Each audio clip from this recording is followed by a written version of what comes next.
weight loss, body composition, and mastering the art of rocking the body you've always deserved and dreamed of in midlife and beyond. Let's cut through the noise. Society tells us it's downhill from now on. We're told to embrace the middle-aged weight gain, embrace the muscle loss and poor health. If that's your vibe, then cool. But if you're ready to defy the narrative, then I am your gal. This podcast is a no fluff podcast where we break down the essential truths of body composition, toss around some practical tips, and dissect the latest trends. I'm not here to sugarcoat. I'm here to show you what's not just possible, but downright probable for you. If you enjoy this content, be sure to click the link in the show notes to explore how we can team up and kick mediocrity to the curb. I offer one-on-one coaching, my ever-popular group coaching programs, and my corporate Educate to Elevate program. Okay, let's get on with the podcast. Enjoy.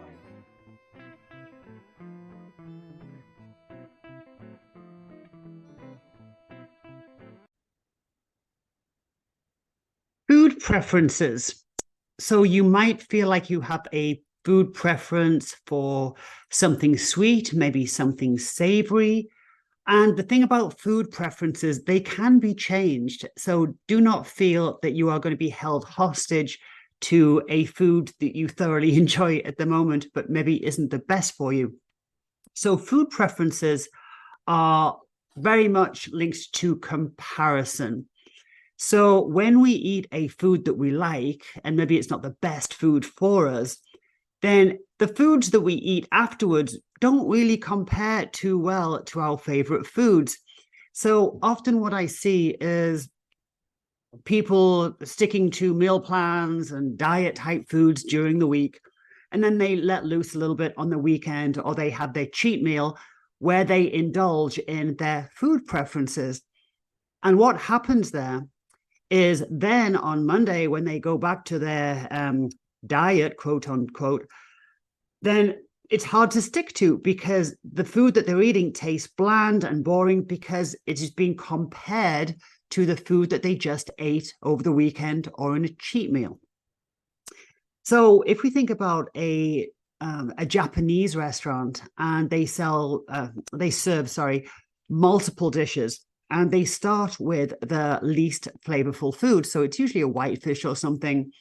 And then as the courses progress, the food gets more and more flavorful until at the end, they finish with a delicious dessert. And they do that because you will enjoy the earlier courses because you're not comparing them to anything. So you have that whitefish and it tastes great. And then the taste flavors progress and progress and progress to the dessert. If it wasn't in such a structured order, the more bland food would not taste as well. So if they put the dessert first and the whitefish last, that whitefish is going to taste nasty because you're comparing that taste to the dishes that have come prior. If we think about our own restaurant experiences and we start with a soup or a starter salad or something like that, and we have our entree and then we maybe have a dessert, then if it was the other way around and we had the dessert first and then we had the soup or starter salad last, they wouldn't taste that great and we wouldn't enjoy it as much, which is more the point, because we had, the sweet thing first. We had the fun, delicious thing first.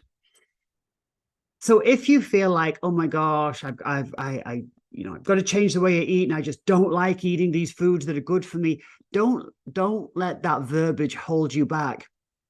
Because it's more likely that your food preferences are just because you're comparing the foods that you're meant to eat with the foods that you like to eat. And the message going forward would be to bear this in mind when we have our cheat meals, off meals, when we have a little bit of fun, and then it's hard to get back on track. It's okay. It's just this food preference because you're comparing it to what you just ate. Now, if there is a food that is really holding you back, that you're always drawn to, it's always like your Achilles heel and you always end up going back to it, then maybe that has to go for a while. Because when you distance yourself from it, distance yourself from the craving of it, but it's the foods that you're eating on a more regular basis will be more enjoyable if they're not being compared to that one food type that's holding you back. Now, falling in line with that, there's the subject of food preferences with regards to an acquired taste.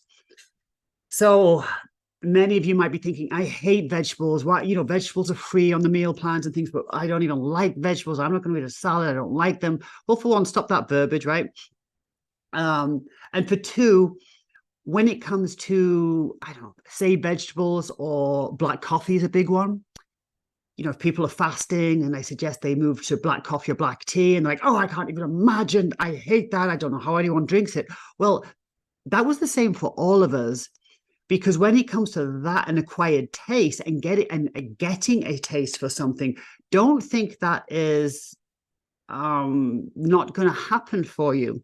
So what happens there is when there's a food or a drink that we don't like, and the top three there are, I'm going to make it a top four.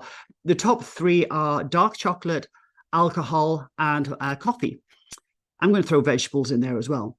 So the first time people taste those, they dislike them. They're like, oh my gosh, this dark chocolate is too bitter. Alcohol, how does anybody drink that? Coffee, ugh, wow. It only takes a few times. So when it comes to this type of food preference, it is more a function of exposure. So you change your food preference by your exposure to that food. So the black coffee at first tastes nasty, but if you have it a couple more times, and this works, guys, I promise you this works, all of a sudden what you think is absolutely disgusting and bitter, all of a sudden you have a taste for it. I see this all the time. Now, alcohol, first time you taste alcohol, it's terrible. It doesn't take very long to that glass of wine or whatever it is, tasting rather good. And this is what we call an acquired taste. Black coffee, a big one, dark chocolate, the alcohol, but also I'm going to say vegetables and some of the more healthful food. At first, people can't even imagine eating them because they're coming off such unhealthful foods. But if you expose yourself to them just a few times, it doesn't take very long. All of a sudden, those foods are really great. They taste great. And it's not like you've had this great epiphany, but what's happened is you've just been exposed to them a few times and your taste buds change and all of a sudden they taste great. I cannot tell you how many times this happens with coffee. When people want to do some intermittent fasting, but the one thing that is holding them back is, I can't stand black coffee, but I can't live without my coffee. And within a week, it's even less than a week, like, wow, I really have a taste for it, to the point when, and myself included, I can't imagine putting creamer in a coffee. It's like, that's going to taste gross. Don't hold back by limiting the belief that you may have that you hate the foods that you're meant to eat because they're good for you. It might just take a little while, and it's not going to take as long as you think. Finally, on that subject, when it comes to appetite, so appetite is a learned behavior. So hunger is a natural physiological reaction, right? But appetite is way more of a learned behavior. And a lot of us are bringing our past into our present. So I'll give you two examples, personal examples here, and I'll start with my dad. So my dad was born during World War II, and when food was rationed. So my mom as well. So they will tell stories of the family of four getting, 3 eggs per week, and how my grandmother used to give the 3 hard-boiled eggs to her kids, but she would slice the top off and she would just eat the little top off each off the top of each egg. So she got a little bit of egg white. So growing up, both my mom and dad, when they were like 5 to 10 years old, food was very scarce. It was a very precious commodity, and you better not waste your food. Especially my dad has carried this right through his life. He will always finish a plate of food, always. I mean, he will take the pattern off the plate. That's the joke, right? that, I mean, he won't leave anything on that plate to the point of him feeling nauseous and sick and not feeling well. He will finish all the food in front of him. And that is a learned behavior from his childhood. Now, that became a problem because, me being English, and English portions are a lot smaller than American portions. So, when they started to come visit me, 30 years ago in America, and we get the monstrous portions that are served in America. And, in England, they don't box things up. Nobody takes a doggy box. They don't box things up. That's kind of weird. But in America, obviously, it's very common to do so. But my dad will come, I used to come on things like the Cheesecake Factory, and he would finish everything in the bread basket, that bread, and that full plate and the cheesecake that came with it, which is the, family size. He would eat all of it until he was, he would be physically sick. This isn't, it's not gluttony, it's a learned behavior that he's had his whole life. Now, if I want to use myself as an example, and, once I became aware of this, I had to make the shift. So for me, the behavior was, I was a professional bodybuilder. And as a female, especially to build muscle, you have to eat. And it was the fashion back there then. Thankfully, it's not anymore, but you had to eat every 2 hours. And I had to eat as much as I could. So, I was a bodybuilder from the age of, I started competing at 17, and I competed up until the age of 30. And especially when I came to America, I feel like I didn't do it as much in England, but especially when I came to America, where I was professional and I was really up against it, against these girls, as an amateur, I won everything. I won the British, I won the European, I won the World Championships, I won everything. As a pro, I didn't win a darn thing. It was a whole different ladder to climb. And so there was a lot of pressure on me to get bigger and get muscular. And I was definitely, moving away from what I wanted to do, but there was definitely a pressure there. So I had to eat. I had to eat. I had to eat. I had to eat.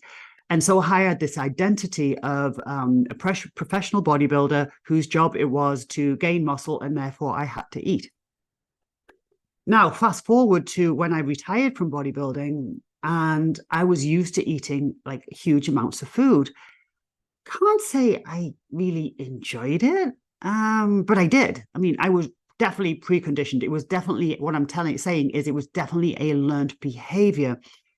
Now I was a big girl, and I didn't want to be big. I never wanted to be that big in the first place. So now I have to tone it down, but I'm used to eating a lot of food. Now, thankfully, I knew kind of the psychology behind this, and I kind of knew what was going on. But to eat less, there was almost an anxiety to it. I mean, when I was competing, when I was eating, I always had to know where the next meal was coming from. I would carry extra meals in my car and things like that. And then when I finished competing, that was disturbing to me, because I felt like a big girl with a big appetite. And that's not really attractive to me. That I have to know where the next meal is coming from. I have anxiety if I don't know what I'm going to eat the next 2 hours. That's not a nice identity to have for yourself. And I had it. So I had to change it around. I had to really, really change that story for myself. And then, I fast every day now. I never ate till noon. I've been doing that for a long, long time now. And one thing it did for me, probably more than anything, was, even though I've been doing this for, so almost 3 decades since I competed, what that changed for me was, it gave me an identity shift. So still in the back of my mind somewhere, I've got this, I'm a big girl with a big appetite. I just over the years learned to eat really well. So even though the quantity of food was more than most people, I could justify it because I trained a lot, and I could justify it because the food was always really good food. It was always healthy food. But still, I didn't like that identity. And then the fasting, when I started doing that, and it became very easy, very, very quickly. And that identity shift for me was, well, for one, I'm no longer a big girl, but I don't have a big appetite. Intermittent fasting for me really gave me an identity shift, which worked very well for me. So I realized, oh, Joanne, you don't have to eat every few hours. You don't have to snack all the time. But what I did need, and it works for me, I did need a very hard boundary. I needed that boundary of like, I do not eat until noon. There was no wiggle room. There was like, well, I'll do that 3 days a week. I'll do that 4 days a week because I know me. If you give me wiggle room, I'm going to wiggle. So it was a firm boundary on a daily basis. And, when I first started doing it, I said, it was after a totally debaucherous Christmas. That's when it happened. And I was like, I'm going to do it for January. And then I did it for January, and that was pretty flipping easy. And so I was like, well, I'll do it for February. And then, I think I'm 5 years on now. It became very easy very quickly, and it became a very easy habit to incorporate because I did it on a daily basis. If I had chose to do that 3 days a week, it would have been hard. It would have been that mental game of like, well, I'll do it Monday, Wednesday, Friday. Well, I didn't do it Wednesday, so I'll do it Thursday. Oh, it becomes that conversation in your head, which just drives me crazy. So the fasting for me very quickly shifted my identity, and I'm not hungry when I fast. And a lot of you will understand what I'm saying here. So it shifted my self-image to being like, I don't have to eat every few hours. I am somebody that can fast. I can control my food. And, once you change your self-image, once you change a belief about yourself, it really does open up what is possible for you. So anyway, this was about food preferences. And if there's foods holding you back, foods that you enjoy and you're always drawn to, they are a function of comparison. So when it is hard to stick to more healthful foods, it is because you're comparing them to a food preference that you had and a food that you keep consuming. Especially problematic with cheat meals and weekends. It just makes getting back on track much harder, and that just becomes an exhausting cycle if you choose to stay on it. Also, food preferences are it can be an appetite, it can be a learned behavior. Again, my dad and myself as an example. Maybe you can think of your own examples with that, with regards to a learned behavior. We always think of somebody that it was, food was always a reward for them as a child. I'm sure you have your own examples which are cropping up for you right now. But finally, just know that if you feel like losing weight or changing your body composition is going to be hard because you don't enjoy the foods that, make you weigh less, then give up on that thought, because with an acquired tastes are just what you are exposed to. And sometimes a food that you don't particularly enjoy, once you're exposed to it a few times, your taste buds change and you actually get pleasure from that food. Now, you might not believe me right now, but trust me, it is true. Anyway, I hope this is helpful. Speak to you next time.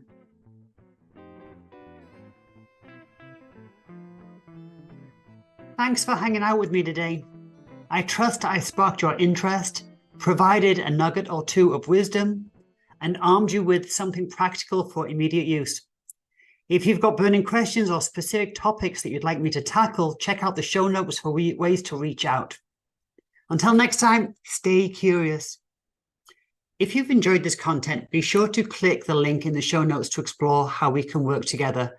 And please go to www.theshrinkshop.com.